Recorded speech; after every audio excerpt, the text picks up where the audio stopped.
Hello. Hello सत साहेब गुरुजी। सत साहेब, सत साहेब, सत साहेब, बोलिए बोलिए। गुरुजी बहुत दिन से बात करने की इच्छा हो रहा था, इसलिए दिल माना नहीं, आपको लगा लिया गुरुजी, आपकी आशीर्वाद के लिए। शुभ आशीर्वाद, शुभ आशीर्वाद, शुभ आशीर्वाद। हाँ बोलिए जी गुरुजी, बोलिए। आपको बहुत बहुत धन्यवाद गुरुजी। मेरे को कोई प्रश्न नहीं पूछना है गुरुजी, बस ऐसे ही बस आपको ऐसा ही लगाया होना था, चाहिए। धन्यवाद के लिए गुरुजी। हम्म, क्या प्रश्न पूछेंगे, कितने दिन पूछेंगे? कितने दिन पूछेंगे, सही बात है गुरुजी। हाँ, प्रश्न कब निर्माण हो जाते हैं? जब एक बार हमारा विश्वास हो गए ना, एक बार हमारा पूरा विश्वास हो गया, बस। पूरा विश्वास गुरुजी, पूरा विश्वास है। हाँ, तो मैं पहले से कहता हूँ ना, आप पहले सब जगह आ जाओ, जहाँ जाना है, जहाँ मर्जी किसका सुनना है, पूरे पूरे सुन लो। जी और गुरुजी वहाँ जी। अगर आपका जी नहीं भरा या आपका विश्वास नहीं हुआ, बराबर, जी तब मेरे पास आ जाओ, बराबर।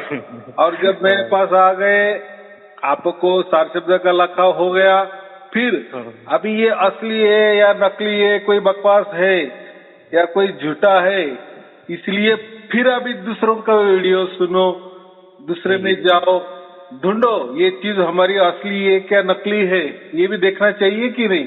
जी गुरुजी जी तब गुरुजी। हमको पता चलता है कि हाँ, ये पीतल नहीं है तो ये 24 कैरेट सोना ही है। जी लोग गुरुजी। तो क्या है, लंबे से ही देखेंगे, अरे वो तो सोना नहीं है, वो तो पीतल है, वो तो उसके ऊपर पॉलिश चढ़ाई है सोने की, और वो सोना तुम्हें केक कर बेच दिया है। देखो, यहाँ तो मैं तो किसी के पास से तो गुरु दक्षिणा लेता ही भी नहीं है। जिसका दिया उसका भला, ना दिया उसका डबल भला, बराबर। जी गुरुजी। दिया तो भी कोई मैं नकारता नहीं हूँ, बराबर, वो उसका भाव है। तो यहाँ तो कोई व्यवहार की बात ही नहीं हो गई, बराबर। जी यानी गुरुजी। पहले से कोई बांधा भी नहीं आपको।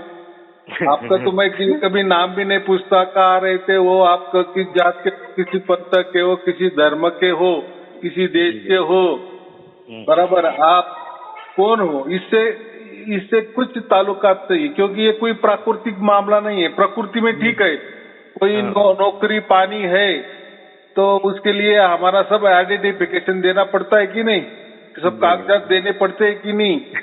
हाँ हाँ, अब सब देना परमात्मा के लिए, परमात्मा कोई प्रकृति वाला मामला ही नहीं है, तो उसके लिए क्या सर्टिफिकेट देना है? जैसे कोई पड़ता लोग बोलते हैं ना, आप इतना बताते हो, आपने कभी गुरु किए हैं, किसी पंथ को धारण किए हैं, किसी धर्म को धारण किए हैं, मैं नकार जी देता हूँ। जी देखो गुरुजी। देखो, जो सत है ना, जो सच है, बराबर कि नहीं? जी जी मेरा गुरुजी। सच है, इसके लिए कुछ भी बातें करना या यहाँ वहाँ का बता देना, मेरा ऐसा गुरु था वैसा गुरु था, नहीं नहीं नहीं। नहीं जो नहीं, सच है सच। देखो, सच है, मुझसे सही डायरेक्ट गुरुजी। आ गया, वैसे की हाँ वैसे मैंने बता दिए। तो जी अब गुरुजी जी। अभी लोग, चलो, अभी ये यहाँ नहीं फंस रहे हैं, इन्हें लोग फंसाने की कोशिश कैसे करते हैं? अरे उनको तो कोई गुरु ही नहीं है, बराबर। पूछो उनको, कोई गुरु है कि उनका कोई गुरु गद्दी है क्या? तो मैं ना कर देता हूँ। फिर जी बोलते कि चलो ये तो यहाँ नहीं फंसे। फिर अलग अलग ढंग का, बराबर। हाँ, फिर आप तो दो ये भी नहीं बोलते, आपको तो धर्म का अभ्यास भी नहीं है, तो फिर आप कैसे क्या बताते हो, बराबर कि नहीं? तो बराबर। ये जो बाकी जो लोग होते हैं ना, जो दूसरे लोग, वो तो ऐसी बातें करते ही है, जी ये गुरुजी। सच है कि या झूठ है। तो मैं तो किसी को कोई मंत्र देता नहीं ना, किसी को बुलाता भी नहीं ना, किसी को साधना नहीं देता, कुछ नहीं। बस जी गुरुजी। प्रवचन सुनते रहो, आपे आप हो जाएगा। हो जाएगा। तो बाकी लोग बोले ऐसा कैसा क्या, कि हम किसी को अगर गुरु नहीं हुए, उनकी सुरती को रास्ता नहीं दिखावे, उनके सुरती को दरवाजा नहीं दिखावे, दसम द्वार नहीं दिखावे, 11वां द्वार नहीं, 11वां द्वार नहीं दिखाएंगे, तो सुरती वहां कैसी लगेगी? अरे किस काय की सुरती, काय का क्या, बराबर। जी गुरुजी। फिर वो दोए फेंकते हैं, देखो ये दोए में तो ऐसा कहा है, दोए में ऐसा कहा है। सुरती में माने वो कुछ नहीं होता, सुरती माने मन ही, और मन ये काल का रूप है। जी। बराबर। मन क्या है? प्रकृति है। प्रकृति माने बदलने वाला। मन जैसा हमेशा ही बदलता रहता है ना, बदलता तो रहता है, हाँ जी गुरुजी। जहाँ नहीं टिकता है। और मन क्या होता है? ये शरीर का निर्गुण निराकार भाग है ना, कोई अलग तो भाग नहीं ना। हाँ, तो फिर वो जो मन से मन टिकाना, फिर ये वो चालाकी क्या करते हैं, मन की जगह उसको सुरती नाम देते हैं। सुरती वहां टिकाना। अरे कहाँ टिकाना? चलो, यानी उनका कहना है कि वो मन अलग होता है, सुरती अलग होता है। उनको पूछो सचमुच में सुरती अलग और मन अलग क्या? फिर वो कुछ बोलते नहीं। बराबर। तो वो क्या है? पढ़ाई बातें, कई सुनी बातें, बस कुछ भी बोल देना, बक देना। लोगों को तो मालूम नहीं, और थोड़ा मालूम शास्त्रीय, नहीं है ना गुरुजी। हाँ, शास्त्र भाष्य से कुछ बोल दिए, कोई दोहे की वाणी से बोल दिए, तो सामने वाला भी समझ जाता है, अरे बहुत ज्ञानी आदमी है। बराबर। अरे परमात्मा पाने के लिए ये पंडिताई की कुछ भी जरूरत नहीं होती। बराबर। उसके यहाँ कोई प्रकृति वाला सर्टिफिकेट कोर्स नहीं है कि परमात्मा ये नहीं देखता कि इसके पास कोई सर्टिफिकेट है क्या, तभी मैं इसको पास करूं। ये तो प्राकृतिक बातें है ना। और जिसको प्रसन्न होना है, जिसके अंदर उतरना है, प्रकट होना है, नहीं होना है, वो तो उसकी सोच है ना जी। वो ये करता है ना, चुनाव करता है ना हमारा। हम तो नहीं करते ना। अभी देखो, परमात्मा फिर जिसका चुनाव करता है वो तो कोई तो भी अच्छा आदमी होगा, इसलिए परमात्मा ने चुना ना उसको। हाँ, यही तो बात है। क्या उसमें ये बाकी लोग दिमाग लगाएंगे? दिमाग लगाए। हाँ। अरे वो तो बुद्धू था, अरे वो तो अज्ञानी आदमी है, अरे वो तो अनपढ़ आदमी है, अरे उसको तो कुछ अक्ल ही नहीं है, और उसको कैसे क्या प्रकट होगा? फिर वो प्रकट कैसा परमात्मा हो सकता है? परमात्मा को इतना अक्ल नहीं कि उसको कोई अक्ल नहीं है, वो बुद्धू आदमी है। वो परमात्मा बुद्धू आदमी को ही प्रसन्न हो जाता है, बुद्धू आदमी को भी प्रकट हो जाता है। तो परमात्मा ये प्रकृति बुद्धिवादी या बुद्धू ये नहीं देखता। परमात्मा के लिए सभी बच्चे हैं। वो सिर्फ और सिर्फ प्रेम करना जानता है। और प्रेम भी क्या? जिसने पुकारा बस दौड़ा चला आया। हाँ। और ये क्या करते हैं? हम आपकी तरफ से पुकारते हैं, यानी हम आपके एजेंट बनते हैं, यानी परमात्मा और हमारे बीच वाले एजेंट। बराबर। जी गुरुजी। जैसे रेलवे का टिकट होता है, हम आपको निकालने देंगे। बराबर। या कहीं हमें ट्रैवल करना होता है तो वो देते हैं ना, वो गाइड बनते हैं ना, हम आपको बताएंगे। अगर गाइड ही नहीं होगा तो आपको कैसा समझ में आ जाएगा? हाँ, यही तो करते रहते गुरुजी। तो इस परमात्मा के लिए ये प्राकृतिक वाली बातें ही नहीं। क्योंकि उनको उनका धंधा करना है ना। जी। बात ऐसी है ना, तो वो पेट के लिए ये काम करते हैं। लेकिन देखो, पेट के लिए बहुत सारा काम पड़ा है प्रकृति में। प्रकृति में। जी गुरुजी। आप आज जैसे बुद्धि लगाएंगे, पैसा के पैसा आपको आ जाएगा। कोई कष्ट करो, शारीरिक काम करो, मेहनत करो, लेकिन इनको ऐसा है कि मेहनत करनी नहीं है। इनको अपने चालाकी से पैसा कमाना है। जी गुरुजी। बराबर। और ये धंधा अच्छा है ना उनको। थोड़े दोहे पाठ कर लिए, कोई पुस्तक का पठन कर लिए, कोई धर्म ग्रंथ पठन कर लिए, बस एक से एक दोहे बता देना। कभी आत्मा को परमात्मा बता देना, कभी परमात्मा को आत्मा बता देना, कभी दोनों को भी एक बता देना, और दोहे का सहारा लेना। खुद की कुछ अकल ही नहीं ना। देखो, जिसको कोई ये नहीं होता तो वो क्या सहारा लेता है ना। वो तो सहारा लेके कर देते। पैसा परमात्मा को दिखाने के लिए या परमात्मा समझाने के लिए बैसाखी की क्या आवश्यकता है? ये तो दोहे जो कुछ बनाए गए हैं, दोहे हो, साखिया हो, श्लोक हो, अभंग हो, धर्म ग्रंथ हो, जो भी लिखे हैं, जो भी विचार होंगे, जाप हो गए, अजापा हो गए, जो भी कुछ बने हैं, मंत्र तंत्र, साधना, विधि विधान, ये यही के बने हैं ना, मानव ने बना है ना, मनुष्य ने बनाया है ना। मनुष्य ने बनाया। तो ठीक है, बाकी प्राणियों में से मनुष्य श्रेष्ठ है थोड़ा, उसको थोड़ी बुद्धि है, बराबर। लेकिन बुद्धि का उपयोग वो अगर परमात्मा प्राप्त करने के लिए करेंगे तो वो बकवास है, बराबर, वो गलत है। मनुष्य जन्म श्रेष्ठ इसलिए है कि उसमें हमें परमात्मा मिल जाता है, यानी परमात्मा को एक ठिकाना मिल जाता है कि हाँ अभी इसके अंदर मैं प्रकट हो जाऊं, बस। इसके लिए मनुष्य जन्म की जरूरत है। लेकिन मनुष्य जन्म की ये जरूरत नहीं कि मनुष्य ने अभी मनुष्य जन्म मिल गया है, चलो अभी मैं खोजने जाऊं परमात्मा को, तो ऐसा नहीं हो सकता। अरे आप तो थोड़ा सा उछल कूद भी नहीं कर सकते, फिर हमारे से वो पंछी अच्छे, वो तो भी छलांग लगाते हैं। अगर परमात्मा कहीं ऊपर है तो हमारे से तो पंछी ऊपर जाते हैं ना। हाँ, वो तो कितना ऊंचे जाते, तो दिखते भी नहीं है ना, गरुड़ जैसे। गरुड़ ये जो है पंछी कितना ऊपर जाता है। तो अगर ऊपर परमात्मा होता तो फिर वो पहले ढूंढ के लाता। और हम तो मनुष्य होके पर नीचे ही है, हम तो थोड़ा भी ऊपर उछल कूद नहीं कर सकते। तो बात ऐसी है, तो ये कुछ जो भी प्रकृति जो भी कुछ है साधन है, इससे परमात्मा प्राप्त नहीं कर सकते। हाँ, सिर्फ इतना ही फर्क है कि मनुष्य देह जिसका भी होता है उसके लिए परमात्मा आ जाता है, यानी असली पहचान परमात्मा को सहज हो जाती है कि ये मेरा बच्चा है, बस ये इतना ही। इतना ही मनुष्य देह का समझो गरज है परमात्मा के लिए, समझने के लिए, बराबर।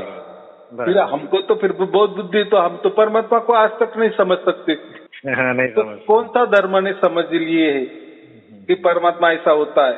किसने पंथ ने पकड़ लिए कि परमात्मा ऐसा होता है? किसकी गुरुगति है कि जिसने परमात्मा पकड़ा है? अगर समझो सचमुच में इन्होंने पकड़े होते, इनके मंत्रा द्वारा, इनके ध्यान द्वारा, इनके साधना द्वारा, इनके जो कोई ये दरवाजे बताते हैं, यहाँ ध्यान टिकाओ, वहाँ ध्यान टिकाओ, दसम द्वार में ध्यान टिकाओ, मन टिकाओ, अगर उससे परमात्मा मिल जाता तो फिर सब एक ही होना चाहिए ना। फिर सब धर्म एक ही होने चाहिए, एक ही मत होना चाहिए। फिर अलग अलग धर्म क्यों, अलग अलग पद्धति क्यों, अलग अलग परमात्मा की व्याख्या क्यों, बराबर कि नहीं? सिर्फ सबका अलग अलग है ना, सबका मतलब, इसका क्या मतलब? और हर एक बोलता कि नहीं, मैं जो कह रहा हूँ वही सत्य है। यानी दो ही भाग होते हैं ना, एक तो सगुण साकार की बातें करते हैं कोई धर्म कि परमात्मा सगुण साकार है, तो कोई बोलते हैं निर्गुण निराकार है, तो कोई धर्म निर्गुण निराकार के बन गए, तो कोई धर्म सगुण साकार के बन गए। लेकिन दोनों मान रहे कि परमात्मा है। लेकिन कोई मानते हैं कि परमात्मा सगुण साकार है, बराबर। बस वो सामने बैठ जाते हैं, करो हमारी पूजा। यही हो रहा है गुरुजी, यही हो रहा है बराबर की नहीं। और निर्गुण निराकार की तो फिर बात ही नहीं है। निर्गुण निराकार माने शून्य, बस वो शून्य में परमात्मा है ऐसा समझ के चलो, मिल गया परमात्मा। शून्य की पूजा करो, शून्य में जाओ, शून्य में ध्यान करो, हो गए परमात्मा, मिल गया, बस इतना ही चल रहा है। लेकिन ये दोनों में से ही परमात्मा अलग है। लेकिन इनकी पहुंच इतनी है, जिसकी सगुण साकार तक पहुंचे, फिर वो एक तो मूर्ति पूजा करवाने का करता है, एक आधा मंत्र बिंतर दे देता है। मंत्र भी क्या, ये सगुण साकार ही है ना, सगुण साकार ही, यानी बना सकते हैं ना। समझा, राम ये जो मंत्र है हम समझे, तो राम हम लिख भी सकते हैं हाथों से, ड्राइंग भी निकाल सकते हैं राम की। राम अक्षर की बात कर रहा हूँ, आयुध वाले राम नहीं, राम मैं मंत्र की बात कर रहा हूँ। तो राम बोल दिए तो लिख सकते हैं, कोई भी उसको पढ़ सकता है, कोई भी उसको देख सकता है। मतलब क्या हो गया, आ गया कि नहीं सगुण साकार में, बराबर। बराबर गुरुजी। तो कोई राम की जगह राम जी की मूर्ति रख देता है, कोई कृष्ण की जगह कृष्ण की मूर्ति लगा देता है, तो मंत्र भी ये सगुण साकार ही हो गए, बराबर। तो कोई बोलता है ये मूर्ति हटा दो, राम हो गए, कृष्ण हो गए, अब मैं हूँ, अब मैं तो आ गया परमात्मा का अवतार, चलो करो मेरी पूजा, ये देखो सगुण साकार में मैं आया। जो परमात्मा है उसने सगुण साकार रूप धारण किए, तो सगुण साकार माने उसको नाम होता है और रूप भी होता है। तो मंत्र क्या होता है? मंत्र में दोनों भी बातें है ना, नाम भी आए और रूप भी आ गए। रूप भी आ गए, हाँ। नाम माने राम और रूप माने जैसा लिखा ही लिख दिए तो उसको एक रूप भी तैयार हो गया। वो देख भी सकते हैं वो रूप को, यानी राम अक्षर को हम देख भी सकते हैं, लिख भी सकते हैं, पढ़ भी सकते हैं, सुन भी सकते हैं, वो भी एक सगुण साकार ही हो गया ना जी। मूर्ति तो ये सगुण साकार में आ गई। तो जो चालाक गुरु हो तो फिर खुद को ही बैठा लेते हैं, बस हमारी पूजा करो, हो गए सगुण साकार। हाँ, और बाकी जो कोई धर्म है, पंथ है, निर्गुण निराकार वाले भी धर्म है, पंथ है ना। जैसे सगुण साकार के धर्म पंथ है, गुरु गद्दिया है, वैसे भी निर्गुण निराकार के भी धर्म पंथ है कि नहीं बने, गुरु गद्दिया है कि नहीं। बस तो क्या बोलते, खाली शून्य को मानो, है परमात्मा करके मानो, बस बाकी कुछ नहीं। लेकिन सिर्फ और सिर्फ कबीर साहेब ने ही कहा कि परमात्मा ये सगुण साकार और निर्गुण निराकार के परे है, बराबर। और उसको हम जान सकते हैं, महसूस कर सकते हैं। और वो जो परमात्मा है ना, वो आदि अनादि से है, बराबर। आदि अनादि से है, वो आज जन्मा है। और काल है, और काल माने काल के परे, समय के परे, उसके यहाँ कोई समय की बाउंड्री नहीं है, कोई सीमा नहीं है, और वो असीम है, अनंत है, सर्वव्यापी है। सर्वव्यापी माने ये जो अनंत ब्रह्मांड उसने व्याप्त किए है, तो किसी तो भी ब्रह्मांड में हम भी रह रहे ना, तो हमको भी उसने व्याप्त किए ना, इसलिए वो आजू बाजू हमारे अंदर बाहर सब कुछ ठसाठस भरा है। लेकिन भरा है तो समझता नहीं ना, बस जिसने समझ लिए उसका बेड़ा पार हो गए। तो मंत्र तो अंदर बाहर ठसाठस भरा नहीं हो सकता, नहीं हो सकता, नहीं। किसी का देह भी अंदर बाहर ठसाठस भरा नहीं हो सकता। और निर्गुण निराकार की तो बात ही नहीं, उसमें तो कोई देह की तो बात ही नहीं होती, उस आकार की बात भी नहीं होती है, उसमें तो मंत्रों की बातें नहीं होती है, फिर वो धर्म को तो क्या कहना।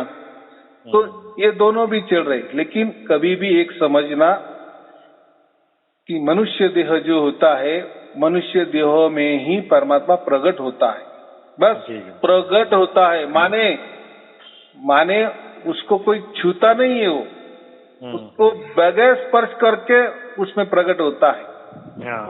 यानी ऐसा समझो कि जो शरीर होता है हमारा या मन होता है, मन से हम उसको नहीं महसूस कर सकते।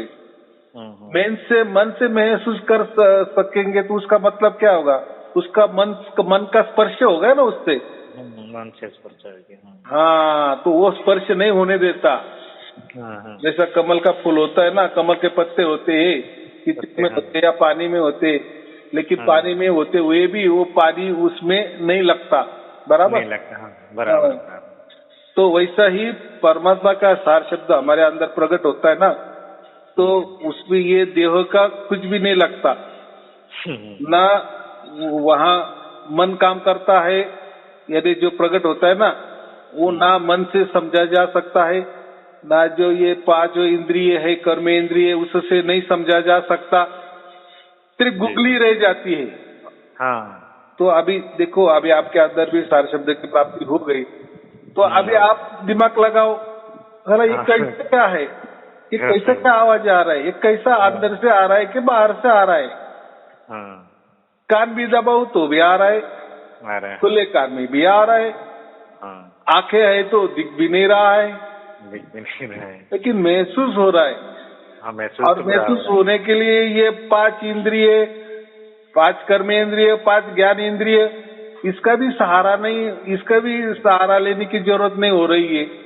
ये नहीं, ये इंद्रियों भी कोई काम के नहीं आ रहे नहीं आ रही, उसकी पहचान के लिए, लेकिन हो रहा है हो रहा है, ऑटोमेटिक हो रहा है, अंदर हो रहा है कि बाहर हो रहा है ये भी नहीं समझ में आ रहा है।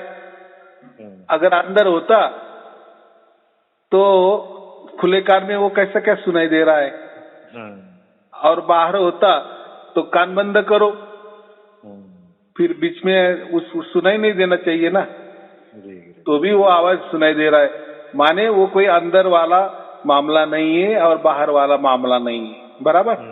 बराबर, यानी वो शरीर से अछूता। देखो ये जो हमारा शरीर होता है ना, ये हाड़ मांस मल मूत्र की गठड़ी है, अच्छी, हाँ जी गुरु जी, अपवित्र है, बराबर। तो ये अपवित्र गठड़ी से या शरीर से हम जो भी नाम लेंगे, मंत्र भी लेंगे, तो वो परमात्मा तक पहुंच जाएगा क्या? एक कल्पना करो, ये जो लोग बोलते हैं ना मंत्र से परमात्मा प्राप्त होता है, तो मंत्र के लिए वो जपने के लिए एक तो मुंह की आवश्यकता है, या कोई माला फेरनी पड़ेगी हाथों से, या वो मंत्र कई श्वासों में करना है तो श्वासों की जरूरत पड़ेगी, और श्वास तो शरीर के अंदर आ रहा है बाहर आ रहा है, यानी वो तो उसको तो स्पर्श हो रहा है ना कि शरीर का श्वासों के, तो वो भी शरीर के बिना नहीं चल सकता, वो भी एक शरीर का भाग ही आ गया। हाँ भाग गया, बराबर कि नहीं? बराबर। और मस्तिष्क में ले लो, कोई आनंद नादे सुनते हैं, कान दबा के मस्तिष्क में कोई आवाज सुन रहे हैं, तो वो भी एक ये अपना इसका ही भाग हो गया ना। हाँ हाँ सब भाग हो गया। या कोई और दिमाग लगाते हैं अलग, अरे वो कुछ करना नहीं जाप करना, नहीं आजपा करना, नहीं आनंद नाद सुनना, बस अपना ब्रह्मरंध्र पे ध्यान टिकाओ, मन लगाओ, मन की जगह वो सुरती नाम देते हैं और सुरती टिकाओ, बस मिल जाएगा परमात्मा। फिर हम शरीर के ऊपर रख रहे ना, फिर शरीर का क्या संबंध आ गया? देखो उनकी चालाकी। अरे लेकिन एक दिशा हो गई ना, एक निशाना तो हो गया ना सर के ऊपर, तो आदमी के सामने वही आ जाएगा ना, अरे ये हमारा सर है, सर के ऊपर ध्यान रखना है, ब्रह्मरंध्र पे ध्यान रखना है, यानी मन रखना है, मन रखना। हाँ, उसने कितना ही चालाकी से उसको श्रुति भी नाम दिए, तो वो तो मन ही होगा ना। और मन ये तो काल है ना, मन ये तो शरीर का पार्ट है ना, मन ये तो जैसा जो हमारा शरीर ये हार्डवेयर है, वैसा मन ये सॉफ्टवेयर है। लेकिन शरीर का ही भाग है ना मन, ठोस भाग में इतना ही, जैसा शरीर ठोस है, मन ठोस नहीं है। नहीं। लेकिन वहाँ सुरती टिकानी माने मन ही टिकाना होता है ना, ब्रह्मरंध्र के ऊपर, माने शरीर का सहारा लिया ना, मन का सहारा लिया ना, चाहे शरीर की सुरती समझो, बात एक ही आ गई, चलो उसको सुरती भी नाम दिए तो वो शरीर की सुरती ना। जी गुरु। हाँ, तो ये शरीर तो मैंने क्या कहा, हाड़ मांस और मलमूत्र की गठड़ी है, तो इसके सहारे परमात्मा की पहचान नहीं हो सकती, बराबर।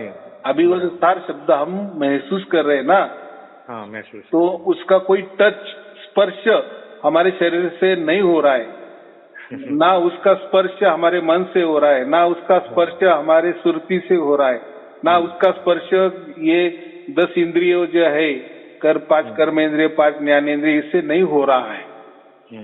ये अलग ही चीज है, अलग ही चीज है। अलिप्त, उसको क्या कहते हैं? अलिप्त।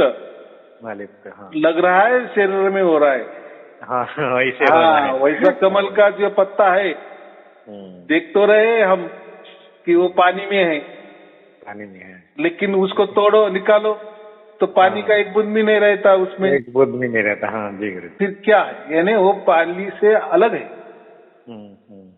उसको स्पर्श नहीं होता। वैसा ही ये 4 शब्द को शरीर का कुछ भी स्पर्श नहीं होता, मन का भी नहीं होता, 10 इंद्रियों का भी नहीं होता, कुछ भी नहीं, कुछ भी नहीं, कुछ भी नहीं। कुछ भी नहीं, सही बात। तो आप कितने भी चालाकी से ये करो कि वहाँ ब्रह्मरंध्र पे 10वां द्वार है, देखो इन्होंने उसका 10वां द्वार भी नाम भी लिख दिए, नाम भी लिख, सही बात है। 1 2 3 अक्षर से भी नाम लिख दिए कि ये ना ब्रह्मरंध्र द्वार है और 10वां द्वार है। अरे वाह, नहीं नहीं, ऐसा तो लिखा है, ऐसा तो साख्या में लिखा है। अरे साख्या में तो 11वां भी द्वार लिखा है, 12वां भी लिखा है, 13वां भी लिखा है। तो आप कैसे पहचानोगे? अरे ये शरीर ना पूरा द्वार ही द्वार है, इसमें बहुत सारे द्वार है। कोई द्वार बचपन में खुले थे, यानी जब हम गर्भ में रहते थे कुछ द्वार खुले थे, बाहर आए तो कुछ द्वार बंद हो गए, कोई अलग द्वार शुरू हो गए। देखो हमारी नाभि क्या है, वो भी एक द्वार है ना, लेकिन आज बंद है ना, वो बंद है। हाँ, बराबर कि नहीं? बराबर। हाँ, स्त्रियों के जो स्तन होते हैं, जो बराबर, जैसे बच्चा पैदा होता है तो उससे दूध आता है कि नहीं? हाँ, दूध आता है। हाँ जी। तो वो भी द्वार खोल गए, वो भी 2 दरवाजे और खुल गए। हाँ। तो आप जो कहते हो कि उसको 10वां ही द्वार देते हो, तो आप कौन सा पहला द्वार, दूसरा द्वार, ऐसा कैसा क्या नाम देते जाएंगे शरीर के? अरे ये नीचे से शुरुआत करो, इसको एक नाम दो, उसको दूसरा द्वार दो, उसको तीसरा करो। अरे ये जो पंडिताई है ना, लिखी बातें पे ये प्रवचन करने वाले लोग, बस इनका जो भी मस्तिष्क है, बुद्धि है, वो सब साख्या पर अटकी हुई है, इनका खुद का कोई नॉलेज नहीं है। बराबर, इसीलिए ये द्वार की बातें करते, 10वां द्वार, 11वां द्वार, 12वां द्वार। अरे द्वार तो शरीर के हो गए ना, और परमात्मा तो ये शरीर से अछूता है ना। अछूता है जी। हाँ, तो फिर आप वो शरीर की बातें क्यों करते हो? तो उनके पास वो कोई उसका जवाब नहीं है। बस वो बोलते हैं कि हम क्या बोल रहे शरीर का, हम तो शरीर के ऊपर वाली बात कर रहे हैं, वो ब्रह्मरंध्र की बात कर रहे, उसके ऊपर बात कर रहे, 1 उंगली बात कर रहे, 2 उंगली ऊपर बात कर रहे, 10 उंगली क्या बोलते हैं उनको मालूम नहीं। अगर कोई संबंध ही नहीं है, देखो इसमें कितना स्पष्ट कहा है कि ये जो प्रकृति है और परमात्मा है, ये जो दोनों भाग है, बराबर कि नहीं? प्रकृति को काल चलाता है और उसके जो मैनेजर है ब्रह्मा विष्णु महेश जी, बराबर। और ये जो परमात्मा है ना, ये भाग अलग है, ये 2 भाग है जी। तो ये जो गुरु लोग क्या करते हैं, दोनों की भी मिक्सिंग करते हैं। एक प्रवचन में कहते हैं कि परमात्मा प्रकृति से परे है, और किसी में कहते हैं कि परमात्मा और प्रकृति से मिलता है, यानी 10वें द्वार से मिलता है, यहाँ मन टिकाओ, वहाँ मन टिकाओ, यानी शरीर से मिलता है, ऐसा कहते। लेकिन ये दोनों बात अलग अलग है। तो ऐसा है कि ये जो प्रकृति है ना, ये भी आदि अनादि से है, लेकिन प्रकृति बदलती है, बस इतना ही उसमें फॉल्ट है।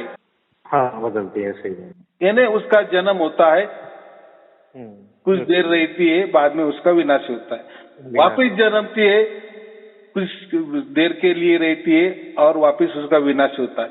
लेकिन ये मैंने अभी देर कहा, तो इसके लिए अब जो बरस लगते हैं ये होने के लिए।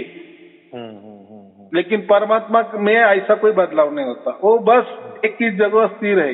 ये जगह भी जो नाम दे रहा नाम है, वो जहाँ भी है वहाँ है, वही है। ये प्रकृति में हम करते हैं, वो तो नासिक में है, वो मुंबई में होगा, वो दिल्ली में होगा, वो ये देश में होगा, ये देश के पलड़ होगा, ये समंदर के बाजू में होगा, या आकाश के ऊपर होगा, वो उसको ऐसा जगह नहीं। ये जगह जो है ना, ये प्राकृतिक भाषा है, इससे फिर गड़बड़ हो जाती है जी। उसका जगह के मतलब ही नहीं है, बस वो है जहाँ भी है वो है। तो जैसा वो है ना आदि अनादि से, वैसा ही ये प्रकृति जो है ना आदि अनादि से है। हम जो आत्मे है ना, वो भी आदि अनादि से है, हमारा कभी नाश नहीं होता। बराबर। तो आप ही हो, मैं ही हूँ। बराबर। हम जो भी जितनी आत्मे देखते हैं पूरे भूत पृथ्वी पर हो जहाँ भी, आत्मे माने जिनके अंदर चेतना है, चैतन्यता है, वो जो आत्मे है ना, उनकी संख्या जैसे पहले होंगी उतनी ही आज ही रहेगी और कल भी वही रहेंगी। बराबर। बराबर। लेकिन उसमें परिवर्तन होगा, क्योंकि प्रकृति के ना हम भी। हाँ, प्रकृति के जीवन। क्योंकि हम आत्मा है तो हमारा बदलाव कैसा होता है? अभी ये हमारा देह है, 100 वर्ष के लिए हम आए। बराबर। अगला जन्म हमारा कुछ अलग हो जाएगा। यानी आत्मा तो ये हमारा मनुष्य का ही होगा, लेकिन अगला जन्म हो सकता है हमारा प्राणी का हो गया, तो हम प्राणी हो जाएंगे। लेकिन आत्मा बस ये देह छोड़ के वो देह धारण किए, बस इतने हुआ। लेकिन हमारा नाश नहीं हुआ। नहीं हुआ। तो वैसा ही आपका ही वैसा की वैसा है। यानी हर आत्मा जो है वो अलग अलग थलग ही है। बराबर। वो भी आदि अनादि से है। सिर्फ और सिर्फ परमात्मा जो है वो वैसा की वैसा है, उसमें बदलाव नहीं होते। हमारे में बदलाव हो सकते हैं। बराबर। लेकिन हम जो है ना चैतन्यता, ये जो चैतन्यता है ना, तो हमारा बाप महा चैतन्य है, बस इतना ही फर्क है। तो ये जो लोग बताते हैं ना कि हमारा आत्मा परमात्मा में विलीन हो जाता है, लीन हो जाता है, तो कभी विलीन नहीं हो जाता। जैसा एक बूंद सागर का एक बूंद सागर में डाल दिए तो वो बूंद सागर हो जाता है, ऐसा नहीं होता। बराबर। आप अभी तक बहुत सारे गुरु लोग हैं, पैदा भी हो गए हैं, तो उनके प्रवचन सुनो, सब उनकी साखियां सुनो, वो यही देते हैं कि आत्मा और परमात्मा एक ही है। आप चाहे तो उसको आत्मा कहो, चाहे उसको परमात्मा कहो। बराबर। सब वेद जैसे हो गए, या बहुत बड़े बड़े जितने भी विचारवंत हो गए ना, या आज के जमाने में यानी आप भी हम बोल रहे समझे, इस टाइम तक सब यही मान के चल रहे हैं, आत्मा और परमात्मा एक ही होता है। आत्मा और परमात्मा कभी एक नहीं हो सकता। बराबर। हाँ, हम अलग अलग ही रहेंगे। फिर अभी हम अलग क्यों हैं? और परमात्मा अलग क्यों है? वो अलग क्यों है? सही बात। बराबर कि नहीं? चलो, मेरा आत्मा अलग है, एक ही है, मेरा छूट गया, आपका कैसे छूट गया? आप ही अलग हो ना। तो हम सब आत्मा अलग अलग ही है। परमात्मा से हमारा कोई वास्ता नहीं है, सिर्फ हम परमात्मा के बच्चे हैं। देखो, बाप से जैसा बेटा पैदा होता है ना, तब बेटा अलग ही होता है, बाप अलग ही होता है ना। हाँ, अलग ही होता है। सही।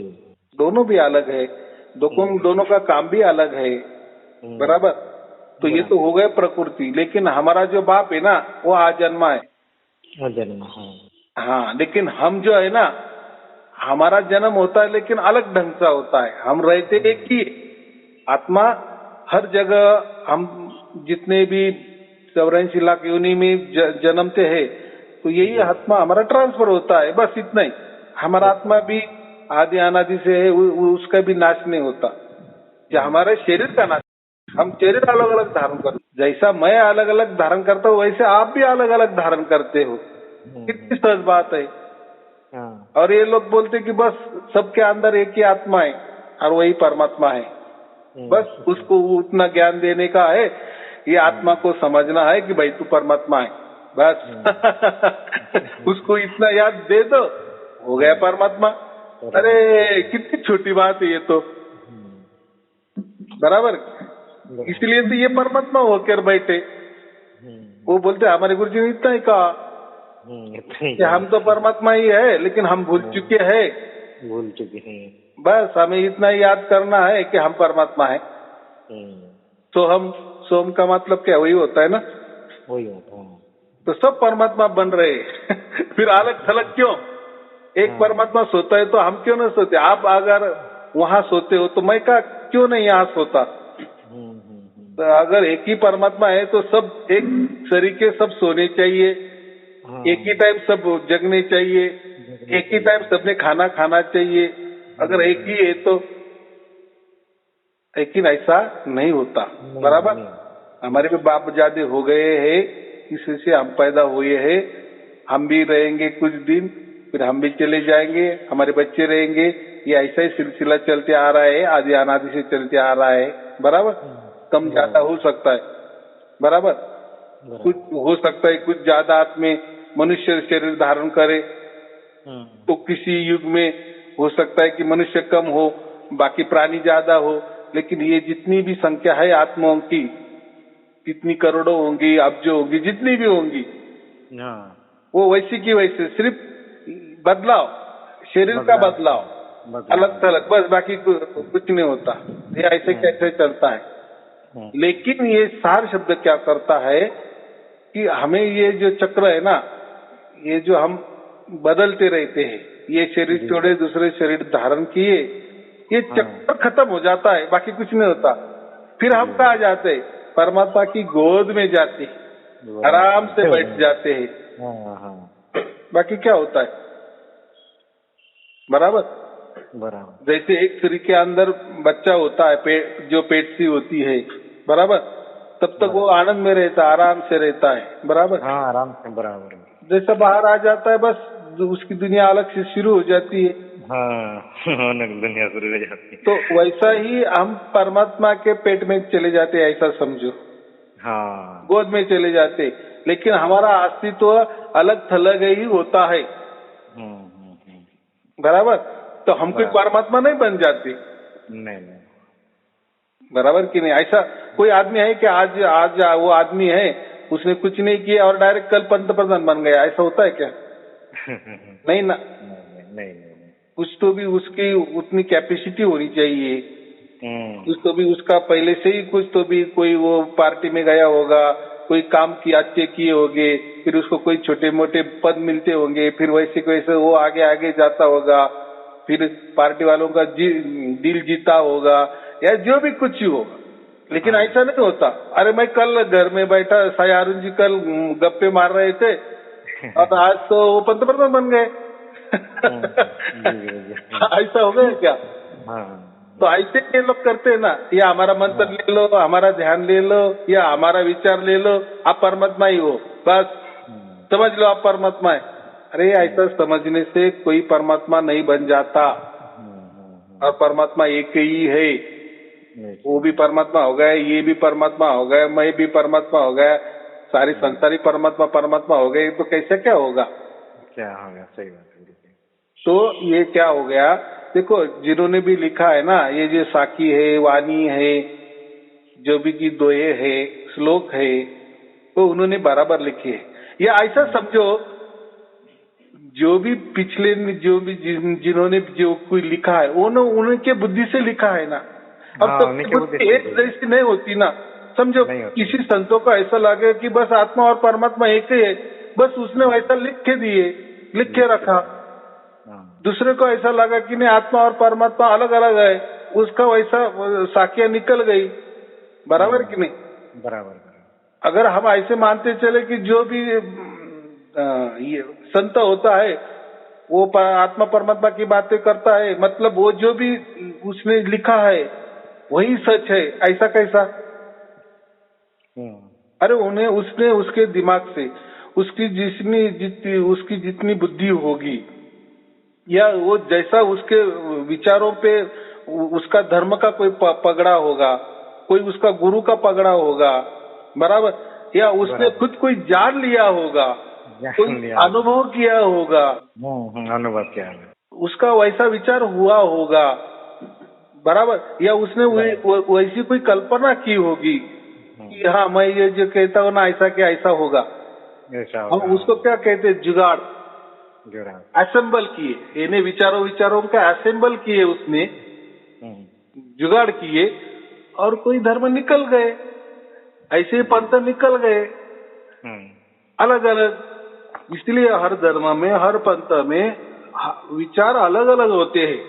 बराबर, तो हम क्या मानते हैं? अरे नहीं वो तो संत है, अरे वो भी संत है, अरे वो भी संत है, तो सबका एक जैसा नहीं होता। बराबर, कोई संत को आत्मा ये मन भी लगता है, तो कोई किसी संत को ये परमात्मा मन लगता है। तो किसी संतों को ये आत्मा भी पसंद नहीं आता और परमात्मा भी पसंद नहीं आता। वो बोलते दोनों भी नहीं है, नहीं। बस ये प्रकृति प्रकृति है। तो कोई बोलता है एक प्रकृति पूरी कल्पना है, बस एक परमात्मा ही परमात्मा है। बराबर, ये सब कुछ कल्पना कल्पना है, ये सब सपना है। तो जैसी जिसकी बुद्धि, जैसे जिसके विचार या जैसा जिसको अनुभव, वैसे संत बन गए। इसलिए संतों की संख्या भी बहुत सारी है। बहुत तो सारी। अगर हमने ऐसा तय किए कि हर इसका सबकी वारी एक ही है, एक ही होनी चाहिए, तो ये गलत है। वो संतों को वैसा लगा, इसलिए चलो वो भी जाने दो। जो भी अभी जो संत है, जो खुद को कह रहे कि हम सतगुरु है, सदगुरु है, संत है, तो वो भी क्या कर रहे, एक दूसरे की वाणी ही ले रहे ना। खुद की उन्होंने वाणी तैयार की क्या, लेकिन संत तो लगा दिए आगे। हाँ, संत तो लगा देंगे गुरु जी। हाँ, पहले संत ने तो कुछ तो भी लिखा, कोई वाणी तैयार की। वाणी तैयार करना, ताकिया तैयार करना, वो कोई बच्चों का खेल नहीं है। जैसा वो तो ऑटोमेटिक आ जाती है ना, मुख में आ जाती है, बस हो गई। जैसे कोई कवि होता है, कवि के मन में कवि कल्पना हो गई, आ गई कविता, हो गई तैयार, कविता हो गई। हाँ, हो गया गीत तैयार। तो ये जो कहते हैं संतों, बड़े बड़े संतों का उदाहरण देते हैं, ये संतों ने ऐसा किया, ये वाणी में उन्होंने ऐसा कर दिए, ये साकी में ऐसा की दी। अरे तूने एक वाणी तो तैयार की, एक साकी तो भी तैयार की, कोई अलग किए, वो तो उनके बना बनाए तू उठा रहा है, और नाम के आगे तो संत लगा दिए। रेडीमेड संत बन गया तू। और अभी तो ये घोर कलयुग है, इसमें तो डायरेक्ट कोई लोग तो, कोई गुरु तो सतगुरु लिख देते आगे। हाँ जी गुरु जी। सतगुरु का मतलब होता है परमात्मा। परमात्मा, देखो, तो इन्होंने सतगुरु भी लिख दिया और आगे उनका नाम भी लिख दिए, सतगुरु अमुक अमुक। अरे भाई, तूने तो वो परमात्मा को नाम रूप में लाकर खड़ा कर दिए। सतगुरु का सतगुरु, सतगुरु, सदगुरु ठीक है। सदगुरु यानी जो परमात्मा का रास्ता बता देता है, साध देता है दूसरों को, बराबर के नहीं, उसको हम सदगुरु कह सकते हैं। वो आदमी हो सकता है, लेकिन एक आदमी सतगुरु कैसा बन सकता है? सतगुरु, सदगुरु नहीं, सदगुरु बन सकता है। सदगुरु मुझे साथ देता है कि मेरे गुरु को परमात्मा का लखा हो गया, या उसने मुझे परमात्मा का रास्ता दिखा दिया, परमात्मा को साध दिया उसने। हाँ बराबर, उसको संबंध बना दिए, उसको भी सद बोलते हैं आप। लेकिन सतगुरु नहीं करना चाहिए। सतगुरु का स्पष्ट मतलब होता है कि परमात्मा। तो ये तो आप नाम के आगे तो सतगुरु बता देते हैं ना, लिख देते हैं, तो इसको क्या कहेंगे हम? अभी वो तो परमात्मा बन चुके, स्वयं परमात्मा। अभी तक गुरु जी यही कहने लगे हम ही परमात्मा है, बोलने लगे। कोई माने ना माने, बस हमने लिख दिए, बराबर गुरु जी। फिर कोई किसी ने हमको माने ना माने, हम पंतप्रधान है। अगर किसी आदमी ने ऐसा कह दिए सुबह उठ के कि मैं पंतप्रधान हूँ, उसने उसके नाम के आगे लगा दिए पंतप्रधान, तो हम उसको क्या कहेंगे? क्या कहेंगे गांव के लोग? अरे ये बावला बन गया, ये पागल बन गया।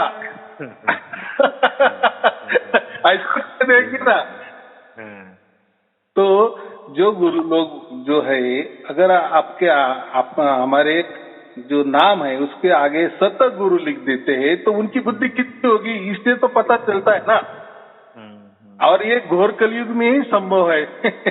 हाँ, एक आदमी परमात्मा बनता है। हाँ। और उसके भाषण देखो, उसके प्रवचन देखो, बोलते सब खिलाफ, बोलता एकदम बराबर, एकदम टकाटक बोलता है, मधुर वाणी से बोलता है, मधुर वाणी से ही, सही कहे गुरु जी, पूरा लेकिन मधुर वाणी से। हकीकत में कथनी और करनी, बोलता क्या है और करता क्या है, करता प्रैक्टिकल सब अलग थलग ही बोलता है।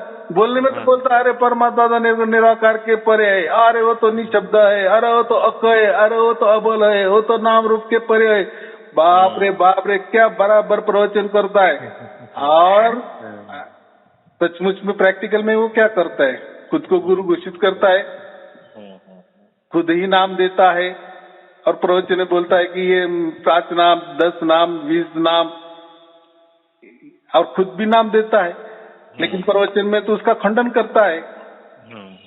देहधारी परमात्मा नहीं होता, वो तो प्रवचन में बोल देता है, लेकिन प्रैक्टिकल में तो खुद बोलता है कि मेरी पूजा करो, मेरी आरती करो, फूल यहाँ रखो वहाँ रखो, मेरे अगल बगल परमात्मा बैठे हुए हैं, मेरे सर पे कबीर जी बैठे हुए हैं, बराबर कि नहीं? बराबर गुरु जी, यही हो रहा है। और उनके प्रवचन सुनो, प्रवचन में तो कितनी बढ़िया बढ़िया बातें करते हैं। तो कथनी और करनी, इनको हम क्या बोलते हैं, ये चालाक गुरु होते। ये कोई गुरु बोलना ही उनके लिए ये बराबर नहीं है। तो ये परमात्मा के साथ खिलवाड़ कर रहे हैं। क्या कर रहे हैं? खिलवाड़ कर रहे हैं। सही बात है। तो ऐसा नहीं करना चाहिए, बराबर कि नहीं? हम जो बोलते कम से कम वैसे तो करो। तो ऐसा ही होता है, नाम तो बोर्ड तो लिख देता है कि सोना मार्ग, सोने की दुकान है, और बीच में गए तो सब पित्तली, फिर भी सोना लिखना है ना, नाम क्यों लिखना? नहीं लिखना, पीतल की दुकान लिख लो ना, पीतल मार्ग लिख दो ना, क्या है? लेकिन लोगों को सोना मार्ग करके आकर्षित कर लेना, फिर उनको बीच में लेके जाना, फिर गंडा तोड़ा पहन के लेना, उनको कोई शपथ दे देना, बराबर कि नहीं? बराबर। हाँ, तो ये बात गलत है। तो हमें इतना ही कहना है कि ये जो हमारा जो शरीर है, हाड़ मांस देह का मल मूत्र का जो शरीर है, इसके अंदर परमात्मा प्रकट नहीं होते, और जो होते हैं अलिप्त रूप से होते हैं। अलिप्त होते हैं, वो हमें लगते हैं कि हमारे अंदर प्रकट हो गए, बराबर, लेकिन वो नहीं, हमारे अंदर प्रकट होते ना बाहर प्रकट होते, बस प्रकट होते और हमें समझता है, बराबर। लेकिन जो कहते ना 10वें द्वार पे ये लगाओ तो ऐसा कोई द्वार भी नहीं होता है, और ऐसा कोई वहां लिखा नहीं होता कि ये 10वां द्वार है, 11वां द्वार है, बराबर। हाँ, कभी ये द्वार की बातें करते हैं तो कभी चक्र की भी बातें करते हैं। चक्र की बातें, फिर चक्र भी एक द्वार ही हो गया ना, समझो। चलो कोई चक्र में तो द्वार है, ये तो देख सकते हैं, लेकिन कई चक्र है तो उसमें द्वार भी नहीं है, वो तो बंद पड़े हैं ना, बंद पड़े हैं। तो ये क्या कह रहे हैं, ये इनको ही समझ नहीं रहा है। लेकिन गुरु बनने का तो बहुत बड़ा शौक है। तुम बनो, उसकी समझ को जरूरत है, गरज है, लोग रास्ते पे लाना, लेकिन कुछ उनको बहलाकर फुसलाकर या संतों के वाणी का सहारा लेकर गलत जानकारी देना, तो ये जीवों के साथ भी खिलवाड़ है, ये अच्छा नहीं है, बराबर। लेकिन ये कलयुग के गुरु जीवों के साथ भी खिलवाड़ करते हैं और परमात्मा के साथ भी खिलवाड़ करते हैं। तो जो खिलवाड़ करते हैं वो एक काल होता है, काल के ही इसमें ताकत है कि वो बाप बनता है, यानी अपने बाप का बाप बन जाता है, वो एक उसकी एक ताकत होती है। यानी ये काल ही है, काल का ही रूप है। इन्होंने सिर्फ काल नाम नहीं लिखा। तो सतगुरु का जो हमने नेम प्लेट निकाले ना, उसके नीचे काल ही नाम होगा। ये काल भगवान ही है सचमुच में, बराबर। हाँ, लेकिन प्रवचन में बताते कि हम काल भगवान नहीं है, बराबर। हाँ, तो ये ऐसा चल, तो ये घोर कलयुग में संभव है। और ये जो इतना मजाक कर सकते हैं ना परमात्मा के साथ, जीवों के साथ खिलवाड़ कर सकते हैं ना, परमात्मा के साथ खिलवाड़ कर सकते हैं ना, ये काल का ही मूर्तिमंत उदाहरण है। काल के सिवा ऐसा कोई कर नहीं सकता, बराबर, किसी की हिम्मत नहीं है। तो चलो ऐसा ही है, ये जो सार शब्द है तो ये जो है ये निर्लेप है, तो ये शरीरों का इसमें कोई भी संबंध नहीं आता है। तो ये शब्द कहाँ होता है, कैसे होता है, वो एक क्षण के लिए भी प्रकट हो गया वो उसकी मर्जी से हो गया, बस उसमें समझने का ये सार शब्द है। जो भी हमारी मर्जी से जो भी पैदा किए हमने, वो सार शब्द नहीं होता, बस इतनी सहज बात है। हाँ, और परमात्मा सहज ही होता है और सहज में मिलता है, उसके लिए ज्यादा दिमाग लगाने की जरूरत नहीं होती है। जरूरत नहीं। हाँ, तो ये भटकाने की कोशिश लोग करते हैं, चाहे इनको कठिन लगे और ये हमारे पास चले आए, बस, बाकी क्या है, उद्देश्य होता है, बाकी कुछ नहीं। लेकिन ये सब जो है ना, ये जाल है, माया का जाल समझो, शब्दों का जाल समझो, बाकी कुछ नहीं होता, बराबर। चल ठीक है, फिर और कोई पूछना है? नहीं गुरुजी नहीं, बस आपकी आशीर्वाद चाहिए। आपका लिंक मैं दूसरे भाइयों को भेजूंगा, उनका भी भला होगा। बहुत अच्छे, ऐसा ही काम करते जाना, हाथ बटाना। हाँ जी गुरु, बस ये सब परमात्मा देख रहा है, कभी भी समझना। मुझे भी एक बार ऐसा नहीं किया, आपने कुछ भी किया, मैं तो नहीं देख रहा हूँ, लेकिन कभी एक ध्यान रखना, ख्याल रखना कि हमारे दोनों के बीच में परमात्मा है, वो तो सब देख रहा है ना, कौन क्या कर रहा है। चलो ठीक है, आपको और आपके परिवार के लिए शुभ आशीर्वाद। सत्य है जी, सत्य है जी, सत्य है।